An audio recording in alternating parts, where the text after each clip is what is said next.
الحمد لله الذي خلق الإنسان وعلمه البيان وأنزل له القرآن وجعله شفاء وهدى ورحمة لذوي الإيقان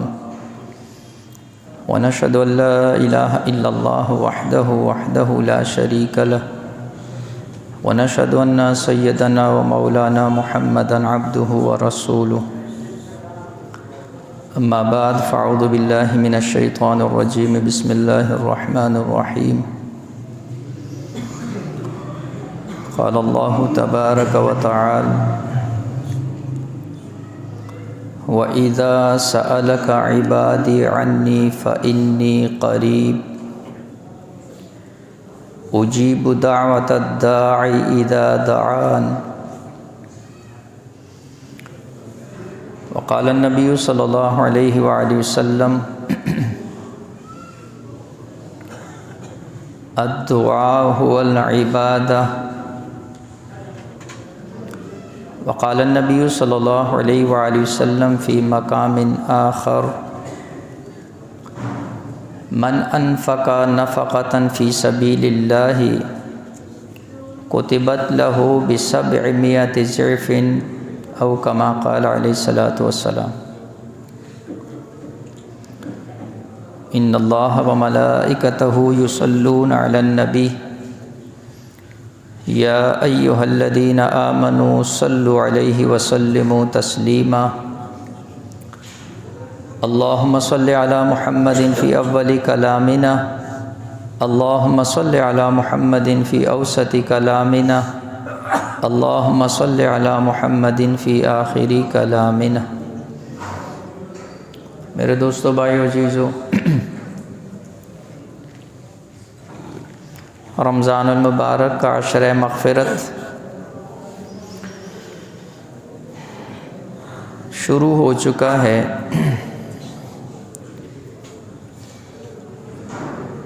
13 رمضان المبارک پچھلے رمضان جو جمعہ تھا اس کے اندر ہم نے رمضان کے اعمال کے اعتبار سے بات کی تھی، اور اس میں اس ماہ کے فضائل اور اس مہینے کا سب سے بڑا عمل جو روزہ ہے اس کے فضائل عرض کیے تھے۔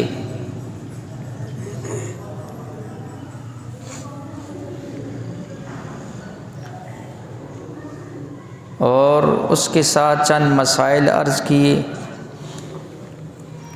تو اسی سلسلے کو آگے بڑھاتے ہوئے اس مہینے کے وہ اعمال جس کی وجہ سے اللہ جل شانہ نیکیوں کے اندر بھی اضافہ کرتا ہے اور اللہ اپنا قرب بھی عطا فرماتے ہیں، تو ان رمضان کے اعمال میں ایک بڑا عمل وہ اللہ کے راستے میں صدقہ خیرات بھی ہے۔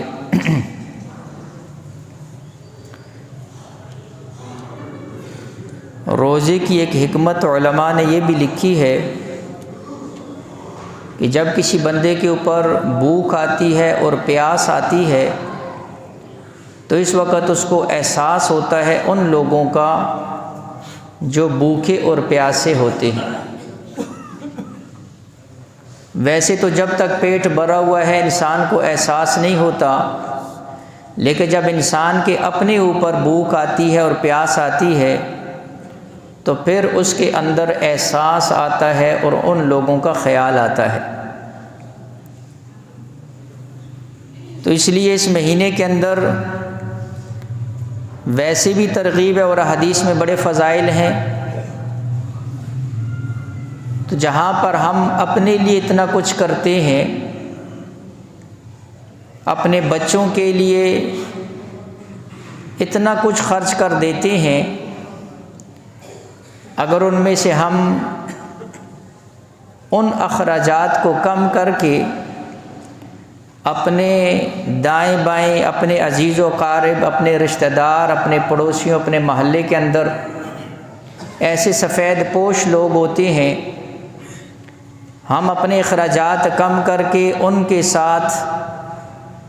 بہترین انداز کے اندر تعاون کر سکتے ہیں۔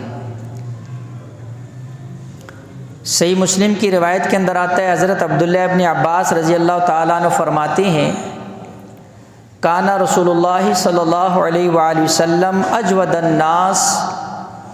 امام الانبیاء صلی اللہ علیہ وآلہ وسلم کی جہاں اور صفات بڑی اعلیٰ، بڑی عرفہ، وہاں پر حضور کی ایک صفت کہ حضور تمام کائنات کے لوگوں میں سب سے زیادہ سخی انسان تھے، سب سے زیادہ سخاوت کرنے والے، اور فرمایا وَكَانَ أَجْوَدُ مَا يَكُونُ فِي رمضان، اور حضور کی سخاوت سب سے زیادہ جس مہینے میں ہوتی تھی وہ رمضان کا مہینہ ہوتا تھا۔ اور فرماتے ہیں فلا رسول اللہ صلی اللہ علیہ وآلہ وسلم اجود بالخیر من الريح المرسلہ، اور حضور کی سخاوت اتنی زیادہ ہو جاتی تھی، فرمایا جس طرح تیز ہوا، تیز آندھی ہوتی ہے، جس طرح وہ تیز ہوا اپنی تیز رفتاری سے چلتی ہے، حضور کی سخاوت اس مہینے کے اندر اتنی زیادہ ہو جاتی تھی۔ تو رمضان کے اعمال میں سے ایک عمل صدقہ بھی ہے، جیسے اختتام کے اندر صدقۃ الفطر کی ترغیب وہ تو واجب قرار دے دیا ہے، اس کے علاوہ ہم خود بھی کوشش کریں، جس کو اللہ جل شانہ نے توفیق دی ہے، جس کو اللہ نے مال دیا ہے، اس کو رب کے راستے کے اندر خرچ کریں۔ دوسری حدیث سنن نسائی کی روایت ہے، اللہ کے نبی علیہ الصلوۃ والسلام فرماتے ہیں من انفق نفقۃ فی سبیل اللہ کتبت لہ ب700 ضعف، کہ جو بندہ اللہ کے راستے کے اندر کوئی چیز صدقہ کرتا ہے، اللہ اس کا ثواب 700 گنا بڑھا کر اس کو عطا فرمائے گا۔ اب یہ رمضان کے علاوہ کے اعتبار سے ہے، رمضان کے اندر پھر اللہ ہر عمل کو 70 گنا اور بڑھا دیتا ہے، اس لیے رمضان کے اندر خصوصی طور پر جو ہے اس کا اہتمام ہو۔ اسی طرح سنن ابن ماجہ کی روایت کے اندر اللہ کے نبی علیہ الصلوۃ والسلام فرماتے ہیں الصدقۃ تطفئ الخطیئۃ کما یطفئ النار الماء، فرمایا کہ صدقہ گناہوں کو اس طرح مٹا دیتا ہے جس طرح پانی ڈالنے سے آگ بجھ جاتی۔ حضور علیہ الصلوۃ والسلام نے یہاں مثال بھی آگ اور پانی کی دی، اور گناہ کی مثال بھی آگ کی ہے، اور گناہ کا انجام بھی آگ ہے، اور یہاں صدقے کی مثال حضور نے پانی کے ساتھ دی ہے۔ جس طرح پانی آگ کو بجھا دیتا ہے، اسی طرح صدقہ گناہوں کو مٹا دیتا ہے۔ تو رمضان کے اعمال میں ایک بہترین عمل حضرت عائشہ صدیقہ رضی اللہ تعالیٰ عنہ فرماتی ہیں، حضور علیہ الصلوۃ والسلام کے زمانے کے اندر سورج کو گرہن لگ گیا، تو اللہ کے نبی علیہ الصلوۃ والسلام نے صلاۃ کسوف پڑھائی، اور اس کے بعد خطبہ ارشاد فرمایا۔ اس خطبے میں جو نصیحت فرمائی، فرمایا فَإِذَا رَأَيْتُمْ ذَلِكَ، جب تم اس طرح کی کوئی مصیبت دیکھو، کوئی پریشانی دیکھو، تمہارے اوپر کوئی آلام، مصائب، پریشانی، تکلیف، مشکل آ جائے، اس وقت چونکہ موقع تو سورج گرہن کا تھا، لیکن اشارہ اس بات کی طرف تھا کہ جب بھی تمہارے پر کوئی پریشانی اور تکلیف آئے، فَإِذَا رَأَيْتُمْ ذَلِكَ، جب تم اس طرح کے حالات دیکھو، فَادْعُوا اللَّهَ، سب سے پہلا کام کیا کرنا ہے؟ اللہ کے سامنے اپنے ہاتھ اٹھا کر رب سے دعا مانگنی ہے، اللہ سے عافیت مانگنی ہے، اللہ سے خیر کا سوال کرنا ہے، اور فرمایا وَكَبِّرُوا، اللہ کی تکبیر بلند کرنی ہے، وَصَلُّوا، نماز پڑھنی ہے، وَتَصَدَّقُوا، اور صدقہ دینا ہے۔ علماء نے لکھا یہ وہ 4 چیزیں حضور علیہ الصلوۃ والسلام نے ذکر فرما دی، ہر مصیبت، پریشانی، مصائب، آلات آنے کے وقت اس سے نجات کا وظیفہ، نبوی وظیفہ، لوگ وظیفے پوچھتے ہیں، لوگ آ کر پوچھتے ہیں کوئی وظیفہ بتاؤ، فلاں پریشانی آ گئی، فلاں تکلیف آ گئی، فلاں مصیبت آ گئی، فلاں بیماری آ گئی، وظیفہ بتاؤ۔ یہ وہ وظیفہ ہے صحیح حدیث کے اندر امام الانبیاء محمد مصطفیٰ صلی اللہ علیہ وآلہ وسلم نے ارشاد فرمایا، اور اس حدیث کو امام بخاری نے روایت کیا ہے۔ فرمایا سب سے پہلے اللہ سے سوال، اللہ کے سامنے التجا، اس لیے کہ میرا اور آپ کا ایمان ہے اگر کوئی تکلیف پریشانی آئی بھی ہے تو فرمایا ظہر الفساد فی البر والبحر بما کسبت ایدی الناس، اللہ فرماتے ہیں بر اور بحر کے اندر جب کوئی تکلیف پریشانی مصیبت آتی ہے، فرمایا کہ یہ انسان کے اپنے ہاتھوں کا کیا دھرا ہوتا ہے، ہماری اپنی بدعمالیاں ہوتی ہیں، اس لیے پریشانی آئی اللہ کی طرف سے ہے، اس کو دور بھی اللہ کرے گا، اللہ جب تک نہیں چاہے گا کوئی اس کو دور نہیں کر سکتا ہے۔ اس لیے سوال بھی، دست درازی بھی کس کے سامنے؟ اللہ کے سامنے اگر ہاتھ تو صرف اللہ کے سامنے، اور اس کے بعد فرمایا تکبیر یعنی ذکر، اللہ کی بڑائی، اے اللہ تو ہی لے آئے، تو ہی دور کرے گا، اور نماز اور صدقہ یہ پریشانیوں سے نجات کا ذریعہ ہے۔ اس لیے جب بھی کوئی پریشانی تکلیف آئے، یہ نہیں ہے کہ یہ صدقہ صرف مالداروں کے لیے ہے، یہ ایک بڑا ذہن کے اندر، جس کو تھوڑی سی بھی کسی چیز کی توفیق ہے وہ اس کو بھی اللہ کے راستے میں دے سکتا ہے۔ ایک واقعہ مختصراً عرض کر، سونے چاندی کے ڈھیر، اور ایک بندہ جو ہے نا جی تھوڑا سا لے کر آیا، اور وہ بھی چھپا کر، کہ وہاں پر تو لوگوں نے اتنا کچھ جمع کیا ہوا ہے اور میں حضور کی مجلس کے اندر یہ تھوڑی سی چیز کیسے لے کر جاؤں گا؟ لیکن قربان جائیں، رب تعالیٰ اخلاص کو دیکھتا ہے، اللہ نیت کو دیکھتا ہے، اللہ اس بندے کے عمل کو دیکھتا ہے۔ حضرت ابو بکر حضرت عمر کا مقابلہ جب حضور علیہ الصلوۃ والسلام نے فرمایا لے کر آؤ، بظاہر حضرت عمر کا جو لایا ہوا صدقہ اور سامان تھا وہ حضرت ابو بکر رضی اللہ تعالیٰ عنہ کے سامان سے زیادہ تھا، لیکن وہاں پر سوال یہ ہوا کہ پیچھے کیا چھوڑ کر آئے ہو؟ تو اللہ رب العزت اس کو نہیں دیکھتے کہ اس نے بہت کچھ لایا، اس نے تھوڑا لایا۔ حدیث میں یہاں تک آتا ہے کہ اگر اللہ کا کوئی گھر بن رہا ہے، مسجد بن رہی ہے، اس میں ایک اینٹ بھی کوئی لگاتا ہے، اس کے لیے بھی رب تعالیٰ کی طرف سے جنت کا وعدہ ہے، اس کی توفیق اتنی ہے۔ لہٰذا جس کی 10 کی توفیق ہے، 20 کی ہے، صدقات کی عادت بناؤ، اللہ پاک اس کی وجہ سے پریشانیاں، بلائیں، مصیبتیں، آفات کو دور کرتا رہتا ہے۔ بیماری آ گئی، صدقہ دیا کرو، اللہ جل شان اس کی وجہ سے جو ہے وہ بیماریوں کو دور کرتا ہے۔ اور اسی طرح صحیح بخاری کی روایت کے اندر آتا ہے، حضرت ابو ہریرہ رضی اللہ تعالیٰ عنہ راوی ہیں، فرمایا روزانہ جب فجر ہوتی ہے، صبح ہوتی ہے، 2 فرشتے اعلان کرتے ہیں، اللہم اعط منفقا خلفا،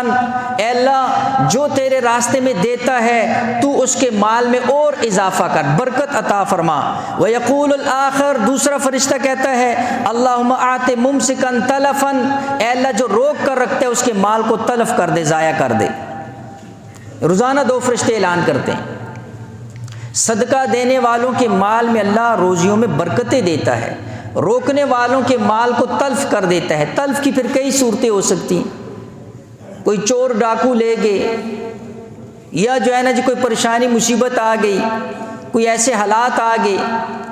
وہ جدھر سے آیا تھا ادھر سے ہی چلا جاتا۔ اور اسی طرح مسند احمد کی روایت کے اندر آتا ہے، اللہ کے نبی علیہ الصلوۃ والسلام نے فرمایا کل امرئ فی ظل صدقتہ، کل قیامت والے دن ہر بندہ اپنے صدقے کے سائے کے اندر ہوگا، اس کے اوپر جو سایہ ہوگا عرش کے وقت، حساب کے وقت جب سورج سوا نیزے کے اوپر ہوگا، فرمایا انسان اپنے اس صدقے کے سائے کے نیچے ہوگا۔ تو لہٰذا میں نے عرض کیا کہ یہ وہ اعمال ہیں۔ اسی طرح اس رمضان کا ایک بڑا عمل وہ کثرت تلاوت کی شکل کے اندر بھی، پچھلے جمعے جیسے میں نے آپ کے سامنے عرض کیا، اسی آیت سے جو پہلی آیت ہے، شہر رمضان الذی انزل فیہ القرآن، اللہ رب العزت فرماتے ہیں ہم نے رمضان کے لیے، ہم نے قرآن کے لیے جس نزول کے لیے مہینے کا انتخاب کیا وہ رمضان کا مہینہ۔ بڑے عجیب نکات جو ہے علماء نے لکھے ہیں قرآن سے استفادے کی پہلی شرط، اللہ رب العزت قرآن کے بارے میں فرماتے ہیں ہدی للناس، یہ ساری انسانیت کے لیے ہدایت ہے۔ لیکن دوسری جگہ اللہ جل شانہ فرماتے ہیں الف لام میم ذالک الکتاب لا ریب فیہ ہدی للمتقین۔ یہاں علماء نے نکتہ لکھا کہ قرآن سے استفادے کی سب سے پہلی شرط وہ تقوی ہے۔ قرآن تو ہر گھر کے اندر ہے، کئیوں کو یاد ہے، لیکن اس قرآن سے فائدہ کون اٹھائے گا؟ اس قرآن سے فائدہ تقوی والا اٹھائے گا۔ کافر بھی مطالعہ کرتے ہیں، وہ بھی ترجمہ پڑھتے ہیں، وہ بھی اس کو اسٹڈی کرتے ہیں، ریسرچ کرتے ہیں، لیکن فائدہ کون اٹھائے گا؟ فرمایا ہدی للمتقین، قرآن سے فائدہ تقوی والا اٹھائے گا۔ تقوی کیسے آئے گا؟ تقوی کے حصول کے لیے اللہ رب العزت نے روزے کو رکھا ہے، لعلکم تتقون، کتب علیکم الصیام کما کتب علی الذین من قبلکم لعلکم تتقون۔ تقوی آئے گا روزے سے، قرآن سے فائدہ ہوگا تقوی کے ذریعے۔ اس سے پتہ چلا رمضان اور قرآن، رمضان اور اس کے اندر روزہ، روزہ اور قرآن، اس کے اندر بہت خاص مناسبت ہے۔ اس لیے اللہ نے اس رمضان کے اندر قرآن کا نزول فرمایا، اس رمضان کے اندر قرآن کی تلاوت کی کثرت ہو جاتی ہے، اسی رمضان کے اندر تراویح کی شکل کے اندر قرآن سنا جاتا ہے، اسی رمضان کے اندر گھروں کے اندر مستورات بھی قرآن کی تلاوت میں اضافہ ہو جاتا ہے، اسی رمضان کے اندر حضور علیہ الصلوۃ والسلام حضرت جبرائیل سے قرآن کا دور فرمایا کرتے تھے۔ حضور علیہ الصلوۃ والسلام نے تراویح کی جماعت کروائی، اور جس سال حضور علیہ الصلوۃ والسلام کا وصال ہوا اس سال حضور علیہ الصلوۃ والسلام نے جبرائیل امین سے 2 دفعہ دور فرمایا قرآن کریم کا۔ تو میں نے عرض کیا کہ قرآن سے استفادے کی شرط وہ تقوی ہے، اور تقوی کے حصول کا ذریعہ جو ہے وہ روزہ ہے۔ اسی کو علماء نے دوسرے انداز کے اندر ذکر کیا کہ روزہ باب القرآن ہے، روزہ باب القرآن ہے، یعنی دروازہ ہے۔ کیسے؟ فرمایا دیکھو، قرآن کے لیے، قرآن کے فہم کے لیے، قرآن کی سمجھ کے لیے، قرآن کے علوم کے لیے 2 قسم کی چیزوں کی ضرورت ہے۔ ایک جسمانی طہارت کی ضرورت ہے، ایک روحانی طہارت کی ضرورت ہے۔ جسمانی طہارت کے لیے اللہ نے حکم دے دیا لا یمسہ الا المطہرون، فرمایا قرآن کو بغیر وضو کے تم ہاتھ نہیں لگا سکتے ہو، وضو اور غسل کے بغیر قرآن کو چھونا جائز نہیں ہے۔ اس کا مطلب یہ ہوا قرآن کے ظاہر تک پہنچنے کے لیے تمہاری جسمانی طہارت کی ضرورت ہے، قرآن کے ظاہر کو چھونے کے لیے تمہارا باوضو ہونا ضروری ہے۔ اگر غسل کی حاجت ہے غسل کا ہونا ضروری ہے، ورنہ قرآن کے ظاہر تک تم پہنچ نہیں سکتے ہو، ہاتھ نہیں لگا سکتے ہو، چھو نہیں سکتے ہو۔ لہٰذا ظاہر تک پہنچنے کے لیے جسمانی طہارت کی ضرورت ہے، اور قرآن کی روح تک پہنچنے کے لیے تمہاری روح کا پاک ہونا ضروری ہے۔ لہٰذا جس طرح جسمانی طہارت کے لیے وضو کی ضرورت ہے، روحانی طہارت کے لیے تقوی کی ضرورت ہے۔ جسمانی طہارت کے بغیر قرآن کو چھو نہیں سکتے ہو، روحانی طہارت کے بغیر قرآن کو سمجھ نہیں سکتے ہو، تو جسمانی طہارت کے لیے وضو ضروری اور روحانی طہارت کے لیے تقوی ضروری۔ جسمانی طہارت کے لیے وضو کے لیے پانی کا استعمال کرو گے، اور روحانی طہارت اور تقوی کے لیے روزہ رکھو گے۔ اس سے پتہ چلا اللہ نے قرآن اور روزے کے اندر یہ خاص نسبت اور مناسبت رکھی ہے۔ اسی لیے جب رمضان آتا ہے ہر طرف سے قرآن کی بہاریں اور تلاوتیں شروع ہو جاتی۔ میں نے عرض کیا رمضان کی ایک بڑی عبادت جو ہے وہ کثرت تلاوت ہے، اور اللہ پاک نے ان دونوں کے اندر بڑی خاص جو ہے خاصیتیں اور ایک طرح کی مشترک چیزیں بھی رکھی ہوئی۔ اللہ نے دونوں کو سفارشی بنایا، اللہ نے دونوں کو قیامت والے دن کا سفارشی بنایا ہے۔ اور حدیث کے اندر آتا ہے اللہ کے نبی علیہ الصلوۃ والسلام فرماتے ہیں جب قیامت کا دن آئے گا تو اس کے اندر رب تعالیٰ کے ہاں جب سفارشی پیش ہوں گے، ایک طرف قرآن آئے گا، دوسری طرف سے روزہ آئے گا، اور قرآن کہے گا مولا میں نے اس کو راتوں کو جو ہے وہ کھڑا رکھا، یہ سوتا نہیں تھا، مجھے سنتا تھا اور پڑھتا تھا اور تلاوت کیا کرتا تھا۔ اے اللہ میری سفارش قبول کر، اور اس طرف سے پھر روزہ کہے گا مولا کریم میں نے اس کو دن بھر کھانے پینے سے روکے رکھا، میری سفارش قبول کر۔ حضور علیہ الصلوۃ والسلام فرماتے ہیں دونوں کی سفارش اللہ پاک قبول فرمائیں گی۔ لیکن سوچنے کی بات یہ ہے قرآن کس کا سفارشی بنے گا اور کیوں سفارشی بنے گا؟ دنیا کے اندر آپ جب کسی کو اپنی سفارش کا کہتے ہیں بھائی فلانے ذرا میری سفارش کر دے، وہ ایسے ہی منہ اٹھا کر آپ کی سفارش نہیں کرتا ہے،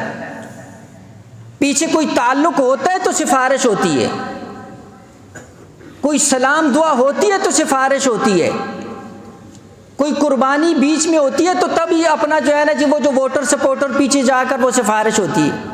کوئی سلام دعا نہ ہو اور جان پہچان نہ ہو، آنا جانا نہ ہو، وہاں پر پھر کوئی سفارش نہیں کرتا۔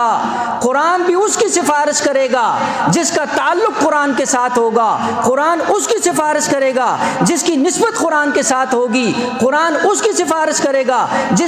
جس کی محبت قرآن کے ساتھ ہوگی، قرآن اس کی سفارش کرے گا جس کی محبت قرآن والوں کے ساتھ ہوگی، قرآن اس کی سفارش کرے گا جس کی محبت قرآن کو سمجھنے والوں کے ساتھ ہوگی، قرآن اس کی سفارش کرے گا جس کی محبت ان مدارس، مکاتب، علماء، حفاظ، قراء کے ساتھ ہوگی جنہوں نے اپنا اوڑھنا بچھونا قرآن کو بنایا ہوا ہے۔ اس لیے کہ یہ تعلق اور نسبت کی بات ہے، تم قرآن والوں سے محبت کرو گے، تم قرآن سے تعلق رکھو گے، تب کل جا کر قرآن بھی تمہاری قیامت والے دن سفارش کرے گا۔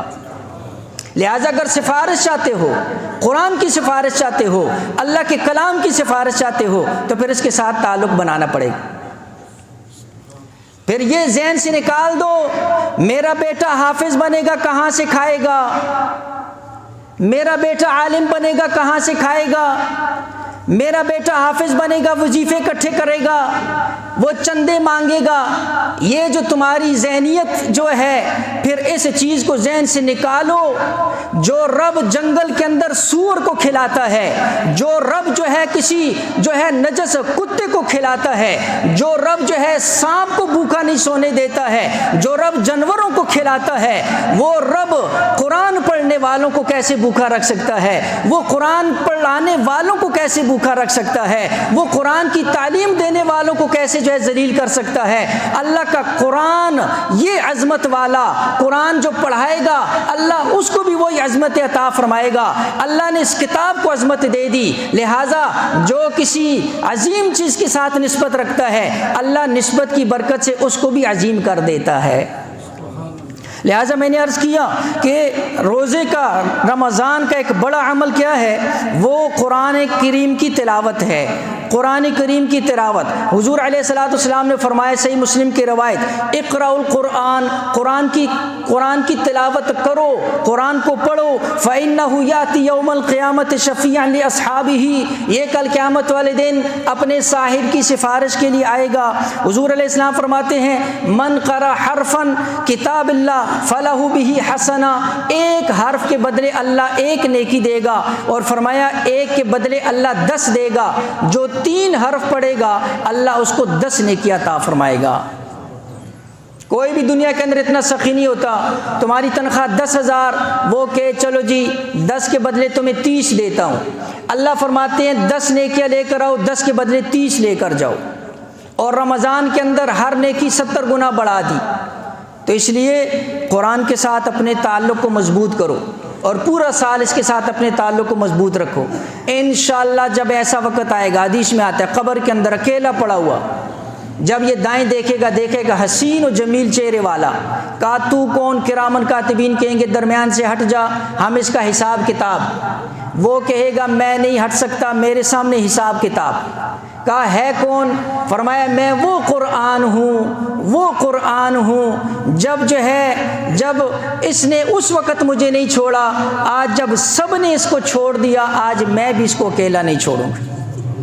جب تک اس کو میں اللہ رب العزت کے جو ہے اس مہمان خانے میں نہیں پہنچا دیتا، اس وقت تک اس کا ساتھ نہیں چھوڑوں۔ تو خود اندازہ کرو اس وحشت والی جگہ کے اندر اگر کوئی تسلی والا آ جائے، ایک بندہ کہیں پردیس کے اندر بیمار ہو جائے، وہاں اس کو کوئی اپنی زبان والا مل جائے، اپنے علاقے وطن والا مل جائے، اس کو کتنی تسلی ہوتی ہے۔ چلو کوئی یہاں پر جاننے والا مل گیا اور قبر کے اندر کوئی تسلی دینے والا آ گیا، خود اندازہ کرو کتنی بڑا عمل ہے۔ اور اسی طرح میں نے عرض کیا آپ کے سامنے جو آیت پڑھی ہے اللہ جل شانہ اسی رمضان کی آیت کے آگے جو ہے اس کا ذکر ہے وَإِذَا سَأَلَكَ عِبَادِي عَنِّي فَإِنِّي قَرِيب۔ یہاں پر علماء نے لکھا کہ پہلے بھی روزے کا ذکر ہے، آخر میں بھی رمضان کا ذکر ہے، درمیان کے اندر اللہ نے دعا کا ذکر کیا ہے، ان آیات کو دعا کے ذکر کیا ہے۔ اور اللہ جل شانہ فرماتے ہیں جب میرے بندے میرے بارے میں پوچھیں تو ان کو بتاؤ کہ میں ان کے قریب ہوں، میں ان کے قریب ہوں۔ اللہ بندے کی شہرت سے بھی زیادہ قریب ہے، اللہ بندے کے بڑا قریب ہے، لیکن خود انسان دور ہوا پڑا ہوا ہے۔ اللہ رب العزت ایک جو ہے یا اللہ کہنے کے اوپر جو ہے فرمایا، حدیث کے اندر آتا ہے 70 مرتبہ فرماتا ہے لبیک یا عبدی، اے میرے بندے میں حاضر، کیا چاہتا ہے؟ لیکن میری اور آپ کی طرف سے دوری ہے، دروازے ہماری طرف سے بند ہیں، جولیاں ہم نہیں پھیلاتے ہیں، ہاتھ ہم نہیں اٹھاتے ہیں، رب کے دربار میں ہم نہیں آتے ہیں، پھر گلہ کرتے ہیں۔ رب تعالیٰ تو دینے کے اوپر، اللہ جل شانہ تو معاف کرنے والی ذات ہے، وہ غفور رحیم ہے، بڑی بخشنے والی ذات ہے۔ اللہ نے روزہ دیا اسی لیے، اللہ نے رمضان دیا اس لیے، میں نے پچھلے جمعے میں اس پر تفصیل سے بات کی۔ اللہ رمضان لایا اس لیے کہ بندے کی مغفرت کر سکے، اللہ نے رمضان اسی لیے تراویح کی توفیق دے دی، ذکر کی توفیق دے دی، تلاوت کی توفیق دے دی، روزے کی توفیق دے دی، صدقہ یہ سارے کے سارے بخشش والے اعمال ہیں۔ عرش والے فرشتوں کو بھی حکم ہے اب باقی ذکر چھوڑو اور روزہ داروں کی دعاؤں کے اوپر آمین کو۔ روزانہ افطار کے وقت اللہ کے نبی علیہ السلام فرماتے ہیں، صحیح حدیث کے اندر ہے، فرمایا کہ جہنم سے آزادی کے پروانے ملتے ہیں، حتیٰ کہ جانوروں کو، سمندر کی اندر مچھلیوں کو بھی حکم ہے، فرمایا امت محمدیہ صلی اللہ علیہ وسلم کے روزہ داروں کے لیے دعا اور استغفار کرو۔ تو یہ بخشش کے بہانے ہیں، اللہ تعالیٰ نے بخشش جو ہے یہ رمضان، ہاں اگر ہم خود اس کو ضائع نہ کر دیں، ہم خود بدبختی نہ کریں، ہم خود جو ہے نا جی اپنے آپ کو جو ہے وہ نہ کریں، تو اللہ جل شانہ ذات عالی جو ہے وہ تو وہ ذات ہے، حدیث کے اندر آتا ہے انہ من لم یسأل اللہ یغضب علیہ، فرمایا اللہ کی ذات وہ ہے جب اللہ سے نہ مانگا جائے تو اللہ غصہ ہوتے ہیں، اللہ سے نہ مانگنے پر اللہ غصہ ہوتے ہیں۔ لہٰذا دعاؤں کے میں نے عرض کیا عشر مغفرت شروع ہے، اس کے اندر ہم اللہ رب العزت سے زیادہ دعائیں مانگیں، اللہ رب العزت سے دعا مانگے اور اللہ رب العزت کے سامنے اپنے گناہوں کی معافی مانگے۔ اور اللہ جل شانہ جو ہے کریم ذات ہے، معاف کرنے والی ذات۔ کیسے جو ہے نا جی ٹھنڈے روزے اللہ رب العزت نے عطا فرما دی، کتنی آسانیاں ہیں، اللہ کی قسم ہم تو اس کے لیے پریشان ہو جاتے۔ آگے 17 رمضان جو ہے، یعنی آپ سوچیں تو صحیح کہ ہم یہاں پر ہمارے لیے تھوڑا سا روزہ مشکل ہو جاتا ہے، 1 گھنٹہ تراویح کے اندر کھڑا ہونا مشکل ہو جاتا ہے۔ صحابہ کرام نے اس مہینے کے اندر عبادات میں سے مشکل ترین عمل جس کو جہاد کہتے ہیں وہ بھی جو ہے اس رمضان کے اندر غزوہ بدر 17 رمضان المبارک کو ہوا۔ روزے کی حالت کے اندر صحابہ کرام رب تعالیٰ کے جو ہے نا جی سامنے اور جو ہے اس نہتے حالت کے اندر کتنی قربانیاں ہیں۔ میرے اور آپ کے لیے کیا جواز ہے، میں اور آپ کیا جواب دیں گے کل جب قیامت والے دن صحابہ کا سامنا ہو؟ ہم کیسے پیش ہو سکتے ہیں؟ ہم اپنے گھروں کے اندر ٹھنڈی حالت کے اندر بھی جو ہے نا ہمیں روزہ مشکل لگتا ہے، تراویح مشکل لگتی ہے، وہ اللہ کے راستے کے اندر جو ہے نا جو اپنی جانوں کے نذرانے پیش کرتے تھے۔ اس لیے علماء نے لکھا ہے صرف روزے اور تلاوت کا مہینہ نہیں ہے بلکہ بڑے بڑے مارکے اس کے اندر ہوئے۔ حضور علیہ الصلوۃ والسلام نے خود اس کے اندر جو ہے وہ غزوات کے اندر شریک ہوئے۔ سریا سیف البحر رمضان میں ہوا، غزوہ بدر رمضان میں ہوا، فتح مکہ رمضان میں، اسی طرح فتح اندلس رمضان میں، فتح اسکندریہ رمضان میں، محمد بن قاسم نے جب سندھ کو فتح کیا رمضان میں، ہمارا یہ ملک پاکستان وجود کے اندر آیا 27 رمضان میں۔ لہٰذا یہ مہینہ جو ہے اس اعتبار سے بھی بڑا عام ہے۔ اس لیے میں نے عرض کیا عشرہ جو ہے وہ مغفرت ہے، اللہ جل شانہ سے اپنے گناہوں کی مغفرت، دعائیں، استغفار، اور کبھی یہ بدگمانی نہ کرنا نعوذ باللہ کہ اللہ تو ہمیں معاف نہیں کرے گا، یا ہمارے گناہ کوئی بہت زیادہ ہو گئے ہیں، یا ہمارے لیے معافی نہیں ہے۔ حدیث کے اندر آتا ہے، اللہ کے نبی علیہ السلام نے فرمایا، صحیح مسلم کی روایت ہے، فرمایا اگر تمہارے گناہ آسمان کی چھت تک بھی پہنچ جائیں اور تم صدقے دل سے توبہ کرو، اللہ پاک تمہارے ان سارے گناہوں کو معاف فرما دے گا۔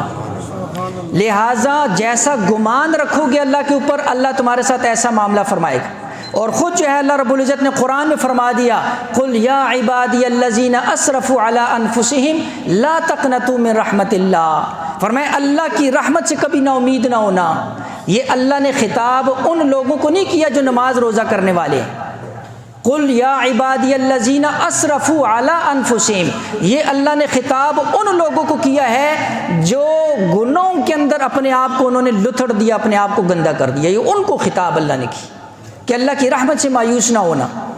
ان اللہ یغفر الذنوب جميعا، اللہ سارے گناہوں کو معاف کرے گا۔ انہ الغفور الرحیم، وہ غفور بھی ہے رحیم بھی ہے، بشرطے کہ کوئی آئے تو صحیح نا، ہاتھ تو پھیلاؤ نا، جولیاں تو پھیلاؤ نا، اتنا تو کرو نا جتنا باہر بازار کے اندر وہ 10 روپے بھیک مانگنے والا ہوتا ہے، 10 روپے کے لیے اپنے آپ کو کتنا ذلیل کرتا ہے، آنکھوں کے اندر جھوٹ موٹ کے آنسو لے آتا ہے، اپنی چہرے کے اوپر مسکنت غریبی لے آتا ہے، اپنے کپڑوں کو پھاڑ کر جو ہے وہ بھکاری بن کر آپ کے سامنے آ جاتا ہے، سخت سے سخت دل بھی نرم ہو جاتا ہے، وہ بھی جو ہے نا جی 10 روپے نکال کر دے دیتا ہے، وہ چھوڑتا نہیں ہے، بندے کا دامن پکڑ لیتا ہے، پیچھے پیچھے چلتا ہے، ایک دفعہ نہیں تم 10 دفعہ جھڑکو وہ پھر بھی بار بار سوال کرتا ہے، تمہارے منع کرنے پر بھی تمہارے پیچھے پیچھے آتا ہے۔ 10 روپے کے لیے جو اس طرح ایک بھکاری نے اپنے آپ کو ذلیل کیا ہوا، تم اپنے رب کے سامنے اتنا تو اپنے آپ کو جھکاؤ نا، اتنا تو مانگو نا، اتنا تو دامن پکڑو نا، اتنا تو اللہ کے سامنے اپنی چہرے کو ایسا بناؤ نا، آنکھوں کے اندر جھوٹ موٹ کے آنسو تو لاؤ نا، اللہ کے سامنے اپنی مسکنت دکھاؤ نا، اللہ کو اتنا تو بتاؤ کہ وہ 10 روپے کے لیے اپنے آپ کو اتنا ذلیل کر رہا، میں اللہ سے اس کی رضا مانگ رہا، میں اللہ سے اس کی جنت مانگ رہا، میں اللہ سے اس کی نعمتیں مانگ رہا، اور میں اتنا نہیں کر سکتا جتنا وہ 10 روپے مانگنے والا اپنے آپ کو کے لیے ذلیل کرتا ہے۔ تو پھر گلہ کس سے کرتے؟ اس لیے عرض کیا یہ اللہ رب العزت سے جو ہے ہم مانگیں، اللہ مانگنے پر خوش ہوتا ہے، اللہ جو ہے نا جی دیتا ہے، اور توبہ کریں۔ اور حضور علیہ الصلوۃ والسلام نے فرمایا کل ابن آدم خطاء و خیر الخطائین التوابون، ہر ابن آدم گناہ گار ہے، ابن آدم سے خطا ہوتی رہتی ہے، جان کرو نہ جانے میں ہو، دانستہ نہ دانستہ گناہ ہوتے رہتے ہیں انسان سے، لیکن فرمایا بہترین خطا کار وہ ہے جو توبہ کرنے والے، توبہ کرنے والے، اس کو بہترین کہا گیا ہے۔ اس لیے ہم ہر وقت اللہ سے توبہ کرتے ہیں، استغفار کرتے ہیں، اور جو ہے نا جس استغفار کو اپنے ساتھ لازم کر لیں۔ اس لیے یہ توبہ کرنا یہ پیغمبروں کا شیوا ہے، انبیاء کا شیوا ہے۔ اللہ نے قرآن کے اندر انبیاء کی دعائیں استغفار ذکر کیا۔ حضرت آدم ہمارے جد امجد ربنا ظلمنا انفسنا وان لم تغفر لنا وترحمنا، ان کا استغفار، ان کی دعا، ان کی توبہ اللہ نے قرآن میں ذکر کی۔ لہٰذا توبہ کرنا یہ جو ہے نا جی شیوہ پیغمبری ہے، اور اس کو اپنے ساتھ لازم کر لیں۔ اللہ جل شانہ جو کہا سنا سمجھ کر عمل کی توفیق دے۔ وآخر دعوانا الحمدللہ۔